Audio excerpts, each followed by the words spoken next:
Amém, irmãos? Vamos dar sequência e continuidade aos nossos estudos no livro de Atos. Hoje nós vamos finalizar o capítulo 5 de Atos. E o tema aí em torno desse capítulo é a providência de Deus. Nós veremos mais uma vez, o Senhor agindo em favor do seu povo, ainda que tudo ao redor pareça contrário, ainda que as circunstâncias não indiquem que algo bom pode acontecer, poderá acontecer, aos discípulos, à igreja naquele momento, mas nós vemos aí através desse texto, desse trecho que nós leremos hoje, que o Senhor, Ele usa toda e qualquer pessoa, toda e qualquer situação, para que o propósito dele seja cumprido de alguma forma, Então nós vamos ler hoje dos versos 33 até o 42, Atos, capítulo 5, do versículo 33 até o 42. Vamos ler? Diz assim: Eles, porém, ouvindo isso, se enfureceram e queriam matá-los. Mas, levantando-se no sinédrio, um fariseu chamado Gamaliel, mestre da lei, respeitado por todo o povo, mandou que os apóstolos fossem levados para fora por um momento. Então, disse ao sinédrio: Israelitas, tenham cuidado com o que vão fazer a estes homens, porque algum tempo atrás se levantou Teudas, dizendo ser alguém muito importante, ao qual se juntaram cerca de 400 homens. Mas ele foi morto, e todos os que lhe obedeciam se dispersaram e foram reduzidos a nada. Depois desse, levantou-se Judas, o galileu, nos dias do recenseamento, e levou muitos consigo. Também este foi morto, e todos os que lhe obedeciam foram dispersos. Neste caso de agora, digo a vocês, não façam nada contra esses homens. Deixem que vão embora, porque se este plano ou esta obra vem de homens, será destruído. Mas se vem de Deus, vocês não poderão destruí-los e correm o risco de estar lutando contra Deus. E os membros do sinédrio concordaram com Gamaliel. Então chamaram os apóstolos e os açoitaram, e ordenando-lhes que não falassem no nome de Jesus, os soltaram. E eles se retiraram do sinédrio muito alegres por terem sido considerados dignos de sofrer afrontas por esse nome. E todos os dias no templo e de casa em casa não cessavam de ensinar e de pregar que Jesus é o Cristo. Até aí. Irmãos, nós antes, um pouco antes desse texto, nós vemos no versículo 31, no versículo 32 que nós terminamos na semana passada, nós vimos que os apóstolos, eles, após terem sido soltos, mais uma vez, eles voltam para o templo e continuam pregando o evangelho, e aí eles são dedurados, por alguém para o sinédrio volta até eles e volta ao os ameaçar, mais uma vez. E o versículo 33 que nós começamos lendo, começa dizendo que por causa disso, ao ouvirem, que eles estavam lá ainda pregando o evangelho, eles se enfureceram e queriam matá-los, O primeiro versículo que nós lemos hoje começa dizendo isso. Então, irmãos, esse capítulo todo, que nós estamos estudando há alguns dias, ele nos mostra uma realidade em que Deus pode agir, Deus pode intervir, impedindo uma tragédia ainda maior no caso, né? Ele pode permitir até que seus servos sofram também por causa da sua fidelidade. Só que nesse caso aqui, a situação ela parecia caminhar para um desfecho ainda mais grave do que o que aconteceu aqui. Só que Deus, ele interferiu por meio de uma circunstância até inesperada, né? Deus, ele interfere ali através de Gamaliel, que era um dos grandes líderes ali do Sinédrio. Mas ele faz isso por causa do propósito que ele tinha, né? E essa intervenção de Deus, da maneira como foi, né, não significou ausência de sofrimento. Significou apenas que o sofrimento não teria a última palavra. Então, nós entendemos que quando nós não conseguimos enxergar uma saída, quando nós não conseguimos ver uma solução para os dilemas da vida, nós ainda podemos confiar que Deus continua assentado no seu trono, reinando, governando, conduzindo toda a história para que a sua vontade se cumpra, né? Então, quando nós estudamos aqui essa passagem, nós vemos que a providência de Deus, ela pode acontecer, ela pode vir por caminhos que nem sempre nós esperamos, de formas que nem sempre nós estamos imaginando, né? Ele pode usar até mesmo pessoas que não compartilham da mesma fé que nós, para preservar a sua igreja, para preservar os servos, né? E quando o sofrimento permanece, ele continua sustentando a sua igreja, continua sustentando o seu povo, para que nós possamos permanecer fiéis à missão que nós recebemos. E aí, entrando no texto, nós vemos que Deus, ele pode usar meios inesperados, meios que nós não imaginamos para poder preservar a sua igreja. Depois que eles ouviram ali, né, depois que o Sinédrio ouviu a defesa dos apóstolos, né, eles ficaram furiosos, o texto diz no versículo 33, a ponto de querer matar os apóstolos, não mais apenas prendê-los, né? E essa reação, irmãos, mostra como o coração do homem, ele pode responder de maneiras diferentes, de maneiras distintas à mesma mensagem, a verdade do evangelho. Os apóstolos, eles estavam anunciando o quê? A ressurreição de Cristo. Cristo como sendo o Salvador da humanidade. E eles estavam chamando o povo ao arrependimento dos seus pecados.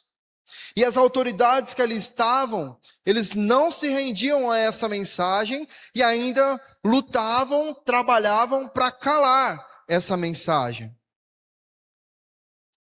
E é nesse contexto, nesse momento então, que surge Gamaliel, mestre da lei, respeitado por todo o povo, o texto diz. Ele era um homem respeitado, um homem com autoridade, uma autoridade suficiente para calar aquela discussão. Ele diz no versículo 35, israelitas, tenham cuidado com o que vocês vão fazer com estes homens. Veja, irmãos, Gamaliel aqui, ele não está necessariamente defendendo a fé. Ele não está necessariamente defendendo os apóstolos. Ele não está fazendo isso. O texto não está mostrando isso para nós.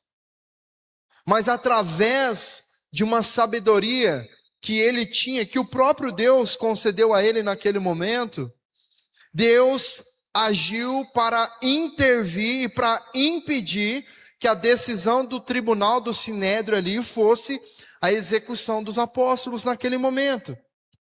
Irmãos, Deus pode usar pessoas e circunstâncias que não são do meio, que não fazem parte de uma cultura cristã, que não tem uma linguagem evangélica como nós temos, para que o seu plano e o seu propósito se cumpra. Deus pode usar. Isso porque Ele não está limitado às nossas ideias. Deus não está limitado ao nosso entendimento. Ele governa os acontecimentos e as pessoas e as circunstâncias também, sem perder o controle da história, sem ferir os princípios da palavra, da sua lei, né? Ele continua fazendo isso.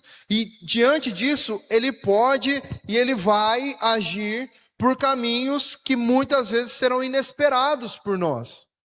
Muitas e muitas vezes já nos aconteceu situações em que o Senhor nos surpreende, que nós estávamos esperando Ele agir de uma forma, por um caminho, e Ele age por outro.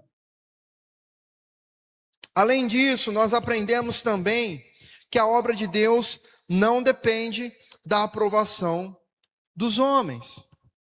Gamaliel, ele trouxe 2 exemplos, conhecidos de todo o povo. Ele fala sobre Teudas, que era um homem que reuniu cerca de 400 seguidores, conforme ele diz, mas que acabou sendo morto, e depois da sua morte, aquele movimento que ele havia começado, terminou, cessou.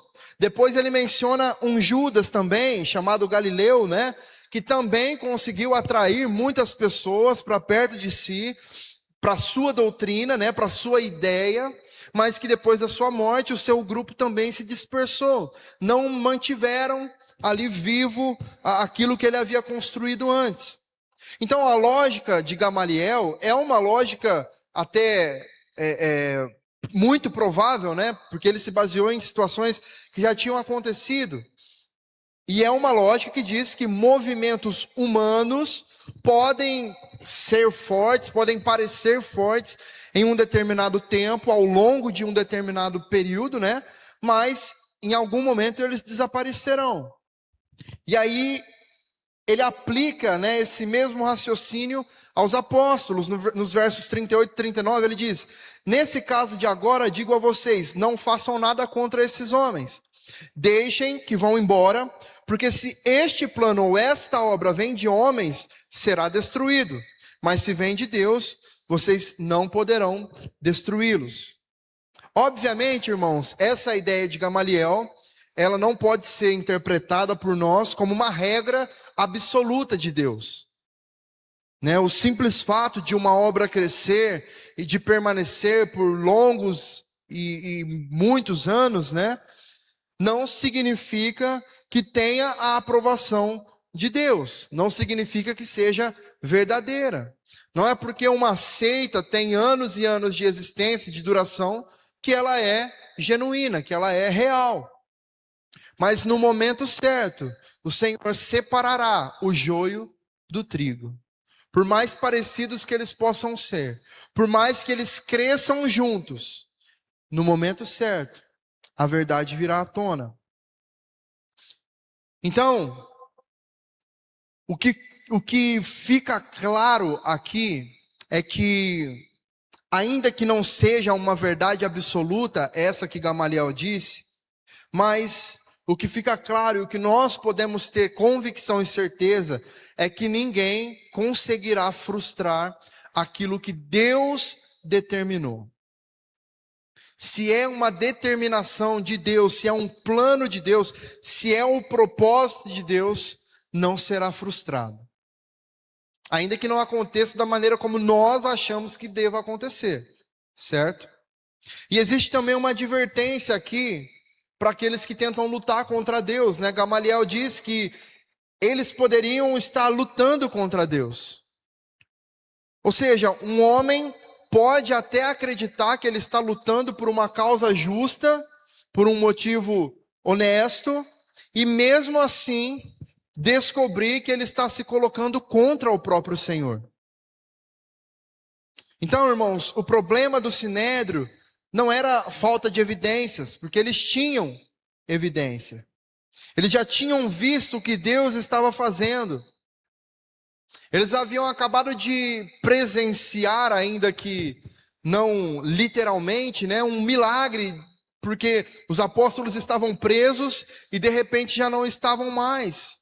E as cadeias continuaram fechadas e os portões fechados, mesmo assim eles não estavam lá. Então eles tinham muitas provas, sem contar outras tantas, né? Mas o problema era que eles não queriam se submeter ao significado dessas provas. Eles não queriam aceitar para si essas evidências. Nós aprendemos também que a providência de Deus não elimina o sofrimento, mas sustenta a igreja em todo o tempo. Ainda que essa ação de Gamaliel tivesse impedido os apóstolos de serem mortos, o texto diz que eles foram açoitados e ameaçados. Então não é que Gamaliel interviu e eles saíram dali ilesos, não. Eles não foram simplesmente liberados ali sem sofrimento.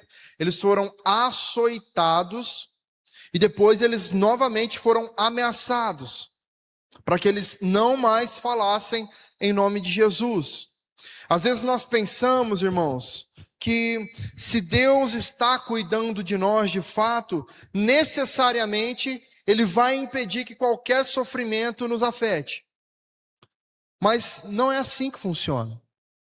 O livro de Atos, tantos outros livros da Bíblia, tantos outros personagens bíblicos que nós já conhecemos a história, provam que essa não é a realidade dos fatos. Muitas vezes a providência de Deus se manifesta enquanto Ele nos sustenta no meio de uma situação difícil. Como Ele disse a Paulo, é na sua fraqueza que o meu poder se aperfeiçoa. O Sinédrio tentou usar a dor, o medo, aquela pressão ali para intimidar os apóstolos. Eles queriam produzir medo para que eles abandonassem a sua fé ou a pregação do evangelho.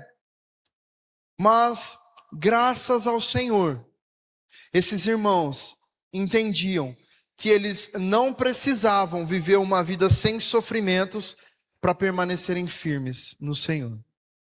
Eles precisavam única e exclusivamente da graça de Deus, para que eles pudessem continuar obedecendo, mesmo mediante o sofrimento, mesmo mediante a perseguição, mesmo mediante as prisões, aos açoites.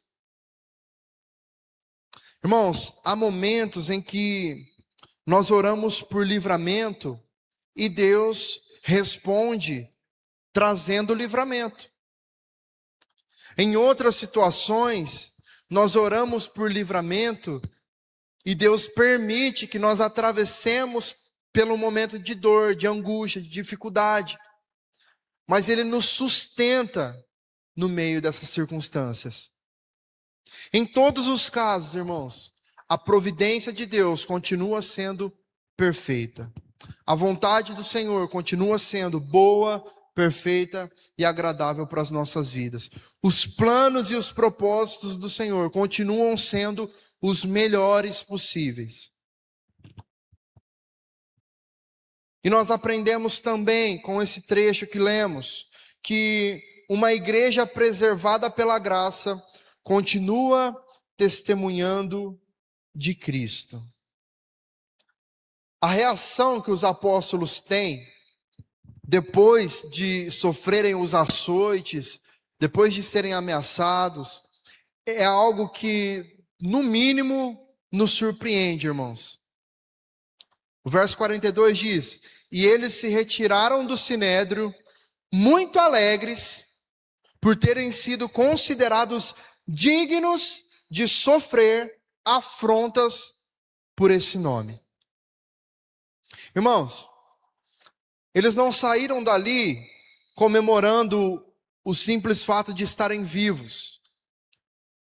Ou também eles não eram masoquistas que tinham prazer na dor, satisfação por estarem sofrendo e sendo açoitados. Não. A alegria deles estava relacionado ao privilégio de sofrer por causa de Cristo. Irmãos, isso aqui é muito profundo. Isso aqui é algo que precisa nos constranger de alguma forma. Não dá para nós estarmos diante de um texto como esse, de uma situação como essa, que os apóstolos passaram e acharmos isso aqui normal, comum. O texto diz que eles se retiraram do sinédrio, do meio dos seus julgadores, contentes, alegres, felizes, por terem sido considerados dignos de sofrer afrontas pelo nome do Senhor. Irmãos, o nome de Jesus era algo tão precioso para eles, que sofrer por esse nome era considerado uma honra. Não era algo, irmãos, que eles estavam felizes porque alguém chegou neles e falou: nossa, parabéns pela sua fé. Nossa, vocês são um exemplo que nós podemos seguir. Nossa, você é uma bênção. Não. Eles estavam felizes porque estavam sofrendo, porque estavam sendo açoitados por causa de Jesus, pelo nome de Jesus. Eles entendiam que seguir a Cristo, que levar o evangelho adiante, incluía uma identificação com a mesma rejeição que Jesus sofreu. Por exemplo, se Jesus sofreu, morreu, foi humilhado por causa dessa verdade, honra essa minha, sofrer, ser humilhado, ser preso e açoitado pela mesma verdade que o meu mestre. Essa era a ideia dos apóstolos, irmãos. E nós, hoje, em nossos dias, no alto do nosso conforto, no alto do nosso comodismo cristão, nos revoltamos quando alguém nos persegue, quando alguém fala contra o evangelho que nós acreditamos, quando alguém rebate a nossa posição cristã. Nós nos revoltamos, e aí nós pecamos contra o Senhor, porque nós passamos a alimentar raiva das pessoas que estão ao nosso redor. Irmãos, em momento algum nós vemos no texto, ou nos textos, os apóstolos nervosos, irados contra os seus perseguidores. Eles não estavam nem aí, eles não queriam nem saber, eles queriam continuar vivendo a missão que foi dada a eles. Só que nós temos que entender que essa reação dos apóstolos não parou aí. Não é que eles simplesmente ficaram alegres por estarem sendo perseguidos pelo nome de Jesus. O verso 42 diz: e todos os dias, no templo e de casa em casa, não cessavam de ensinar e de pregar que Jesus é o Cristo. Então, depois de tudo que tinha acontecido, depois de serem presos, soltos, açoitados, receberem ameaças, serem perseguidos, eles continuaram pregando o evangelho. Não durante alguns dias, mas o texto diz que todos os dias, e não apenas em um lugar específico. O texto diz que no templo, mas também de casa em casa, eles continuavam a pregar que Jesus é o Cristo. E o mais importante a se destacar aqui, irmãos, é o conteúdo daquilo que eles pregavam. Eles podiam muito bem sair dali e ir de casa em casa e reunir as pessoas no templo para contar sobre as perseguições que eles estavam sofrendo, para contar das afrontas que eles estavam sofrendo. Onde já se viu, você não sabe o que me aconteceu. Eles podiam muito bem, eles nos açoitaram. Mas não era esse o objetivo, irmãos. O centro, o conteúdo da mensagem dos apóstolos era que Jesus é o Cristo. Eles se reuniam no templo, reuniam as pessoas no templo para dizer que Jesus é o Cristo. Eles iam de casa em casa para dizer que Jesus é o Cristo. Eles não queriam contar sobre os milagres que eles tinham recebido, que eles tinham sido libertos da cadeia por um anjo. Eles não queriam contar tudo o que eles viram durante todo esse tempo. Eles não queriam se vitimizar perante a sociedade com a perseguição que eles estavam sofrendo, não. Eles queriam continuar anunciando Jesus como Salvador da humanidade. Essa era a mensagem que eles queriam. pregar. Então, irmãos, nós precisamos entender que a intervenção de Deus em nossas vidas não termina simplesmente com os milagres e com os livramentos que nós recebemos. Ela termina com uma disposição em anunciar a Cristo. Não é simplesmente escapar do sofrimento, é permanecer fiel ao Senhor, mesmo quando o sofrimento não desaparece.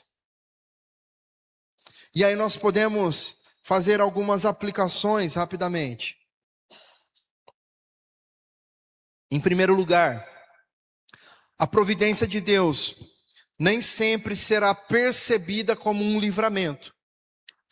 Como nós vimos, os apóstolos não foram mortos aqui, mas eles foram açoitados. Eles foram ameaçados. Isso nos ensina que o cuidado de Deus jamais deve ser medido pela ausência de problemas. É importante nós entendermos isso, irmãos, porque muitas vezes nós, naturalmente, ainda que de forma inconsciente, nós avaliamos o cuidado de Deus apenas pelo que nós conseguimos evitar. Quando a dificuldade continua, nós somos tentados, a entender e a concluir que Deus não respondeu a nossa oração. Só que o texto nos ensina que talvez o Senhor esteja nos sustentando, provando a nossa fé, nos ensinando dentro daquilo que Ele permitiu, enquanto Ele continua conduzindo os rumos da história, enquanto Ele continua cuidando das circunstâncias, mesmo que nós ainda não consigamos entender totalmente. Então, a providência de Deus, irmãos, não significa que tudo vai acontecer do jeito que a gente quer. Não significa que tudo será um mar de rosas. Mas significa que nada foge do controle das mãos e do governo de Deus. Porque Ele sabe exatamente o que Ele está fazendo. Então, quando nós estivermos enfrentando uma circunstância difícil, algo que nós não entendemos, nós precisamos crer que o Senhor continua presente. Que a nossa segurança está em saber que Ele governa, que Ele sabe o que está fazendo, Ele sabe qual é a próxima etapa da nossa história. Nada é novidade para Deus, irmãos. Deus jamais será surpreendido pelas circunstâncias deste mundo. Em segundo lugar, a fidelidade a Cristo vale mais do que o nosso próprio conforto. O versículo 41 mostra que os apóstolos ficaram alegres por terem sido considerados dignos de sofrer as afrontas pelo nome de Jesus. E isso, irmãos, revela uma compreensão do Evangelho muito diferente da nossa tendência natural de evitar as dificuldades. Ninguém gosta de passar por dificuldades. Ninguém vai viver uma vida desejoso por sofrimento. Ninguém. E nós não devemos fazer isso realmente, Mas, irmãos, nós precisamos entender que quando o sofrimento vem, Deus continua no mesmo lugar de sempre, reinando, guiando os caminhos da história. Os apóstolos entenderam que sofrer por Cristo era um privilégio para eles. O problema, irmãos, é se nós começarmos a sofrer sem Cristo. Se nós começarmos a sofrer por causas, por situações que não são a causa do Senhor. Muitas vezes nós temos sofrido e estamos definhando em sofrimento porque não estamos sofrendo pela causa de Cristo. Nós estamos sofrendo pelas nossas próprias causas. E aí, de fato, nós teremos dificuldade de lidar com esse sofrimento.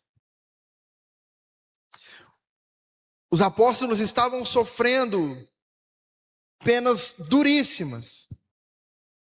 mas a alegria que estava em seus corações era uma alegria que o próprio Espírito Santo de Deus colocava, porque eles estavam sofrendo pelo motivo correto.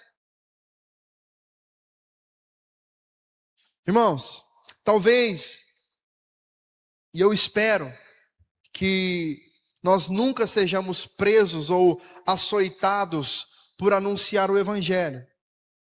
Só que nós podemos enfrentar situações em que nós precisaremos escolher permanecer fiel a Deus ou preservar alguma vantagem que nós temos na vida. E é nesses momentos que a fé se torna visível. E aqui fica um questionamento para nós. Existe alguma área da nossa vida que nós estamos tratando o conforto ou os benefícios que nós temos como algo mais importante do que a nossa fidelidade a Cristo? Pode ser os nossos relacionamentos, pode ser o nosso trabalho, pode ser qualquer coisa. Uma igreja madura, irmãos, aprende a considerar Cristo, a considerar o custo da obediência e ainda assim continuar caminhando, independente do custo que seja caminhar. Uma igreja madura sabe que perder algo neste mundo por causa de Cristo nunca significa perder aquilo que realmente importa. Nós podemos perder tudo ao nosso redor. Se tivermos Cristo, teremos tudo o que precisamos. Quando o salmista diz que o Senhor é meu pastor e nada me faltará, ele não está querendo dizer que porque o Senhor é o meu pastor, eu terei tudo. Ele está dizendo que já que o Senhor é o meu pastor, eu já tenho tudo o que eu preciso. E eu não preciso de nada além dele, que é o pastor, o Senhor da minha vida. Essa é a ideia. É esse o conforto que nós precisamos ter, de que se tenho a Cristo, já tenho tudo o que eu preciso. O resto é benefício, o resto é misericórdia, o resto é graça. Amém? E em terceiro lugar, a missão da igreja não deve parar quando as circunstâncias ficam difíceis. O verso 42 diz que todos os dias, no templo e de casa em casa, mesmo diante de toda circunstância contrária, os apóstolos continuavam a pregar que Jesus é o Cristo. O sofrimento não os fez parar. E hoje nós paramos com tanta facilidade, né, irmãos?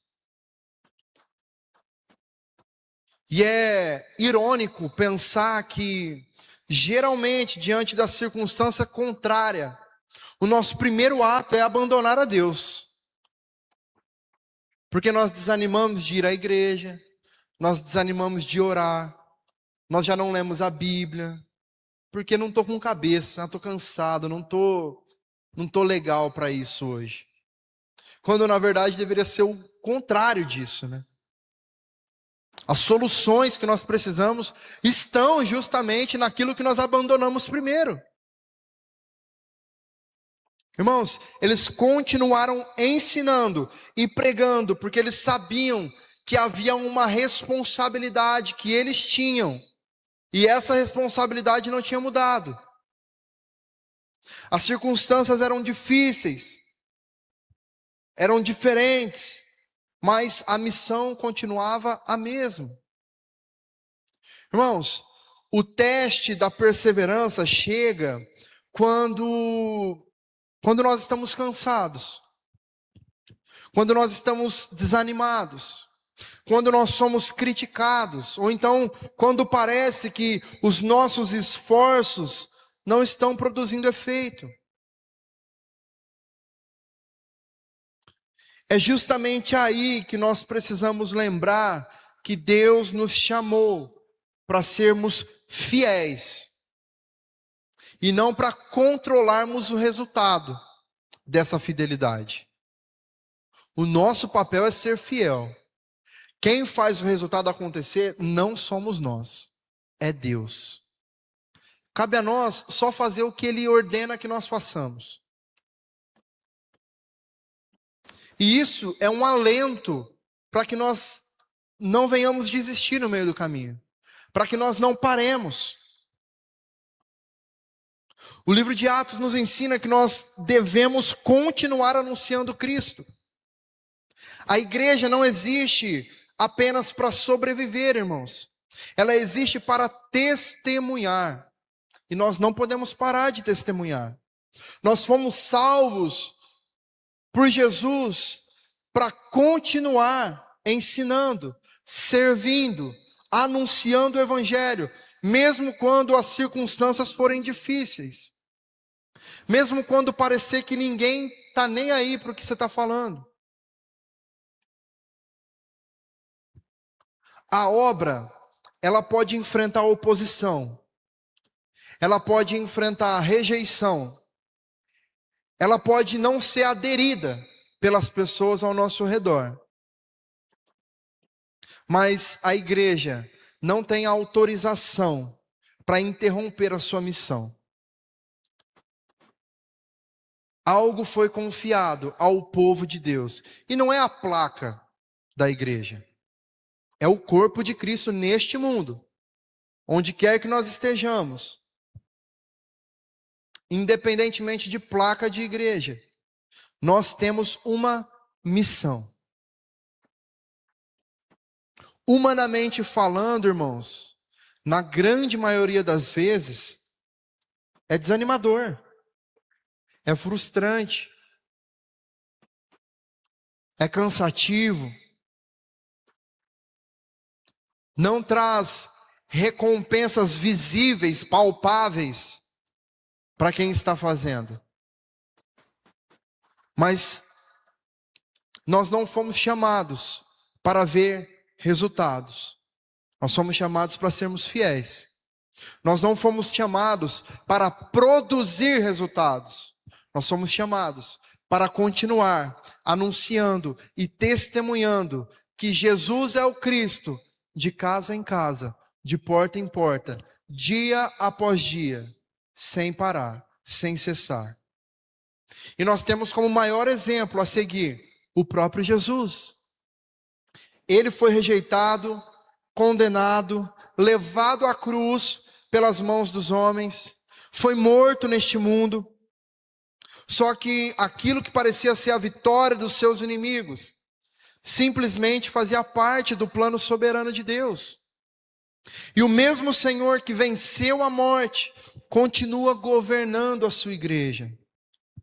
Então, a intervenção de Deus em favor do seu povo, irmãos, não precisa e nem sempre irá assumir a forma que nós esperamos.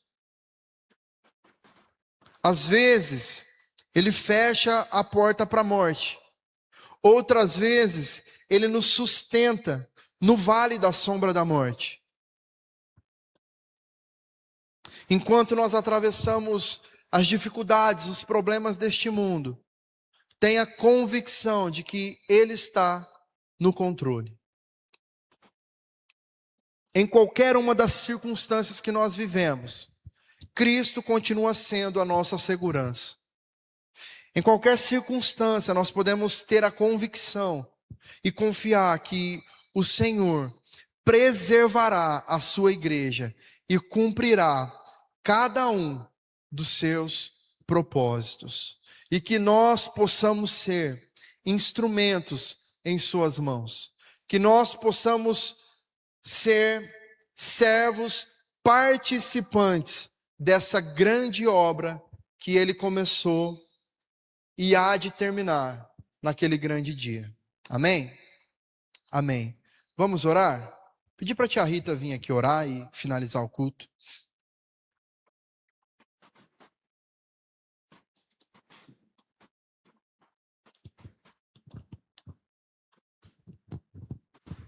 Amém, glória a Deus. Vamos orar nesse momento. Se coloque de pé um pouquinho aí no teu lugar.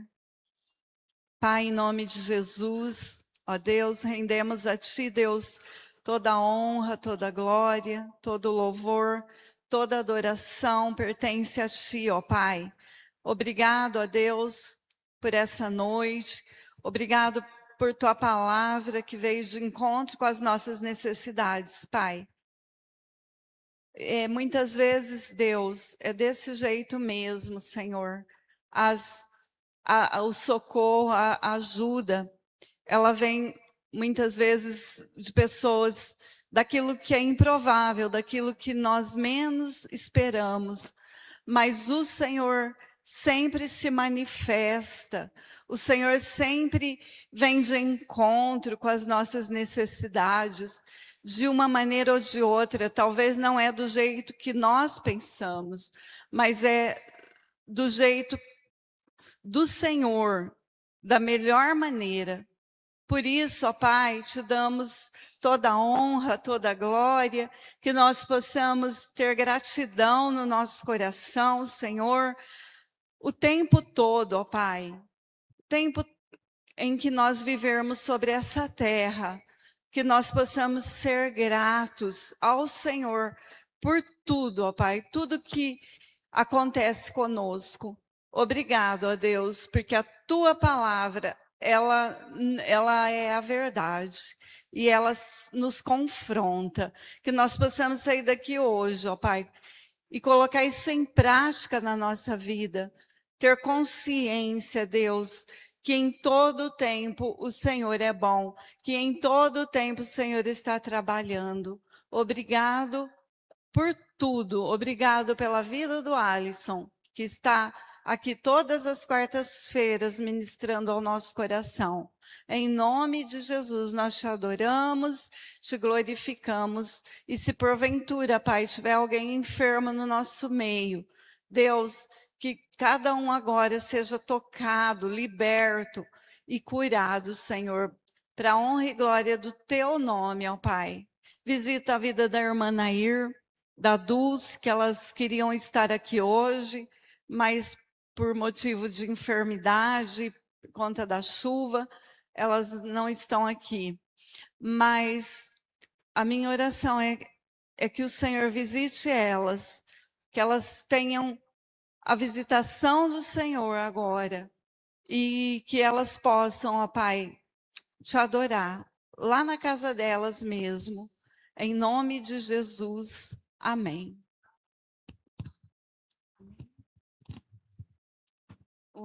Os avisos. Sandra, quer falar ou nem precisa falar mais de domingo, não? Já tá, todo mundo já sabe, já está nos grupos, né? Então, domingo lá na chácara, em nome de Jesus, né? Amém?